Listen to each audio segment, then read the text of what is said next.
ஏம்மா எங்கள் வீட்டில் இன்றைக்கி என்ன சாப்பாடு தெரியுமா? இங்கே பார்த்தீங்கன்னா வெள்ளைச்சோறு இருக்கா, சட்டி பெட்டியெல்லாம் மாற்றியாச்சு. பெரிய சட்டியாக இருக்கும் பிறகு நான் குளிஞ்சு அதை உள்ளே போய் பள்ளத்துக்குள்ளே காட்டணும் சோத்தை, அதனால குறையா தான் கிடந்துன்னு மாற்றி போட்டேன்.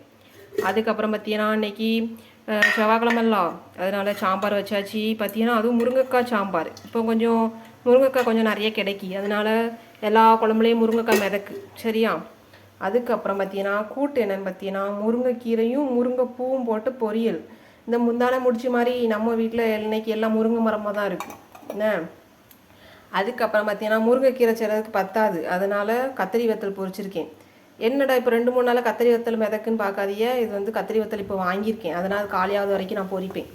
அதுக்கப்புறம் பார்த்தீங்கன்னா கிளறின சோறு பிள்ளைகளுக்கு கொடுத்து விட்டது போக மிச்சம் கிடக்கா, அதை நமக்கு அப்புறமா சாப்பிட்டுக்கணும். அதுக்கப்புறம் பார்த்தீங்கன்னா இப்போ கடுங்காப்பி கிடக்கு. அவ்வளோதான் நம்ம வீட்டு சாப்பாடு. இன்றைக்கி ஒரே அயன் சாப்பாடாக இருக்குது, அவ்வளோதான்.